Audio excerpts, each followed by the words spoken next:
السلام عليكم. النهارده هنعمل شوربة العدس، وقبل ما نبتدي نسمي بسم الله الرحمن الرحيم. صلي على رسول الله.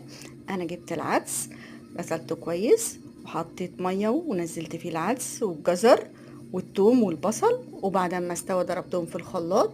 حطيت العدس وحطيت ملح وكمون وشطة ومعلقتين صلصة وضربتهم كويس قوي، وحمرت الشعرية في السمن ونزلت عليهم بشوربة العدس خطيرة والريحة تجنن، وقلبتهم كويس وسبت الشعرية تستوي، وعملت له بقى الطشة خطيرة.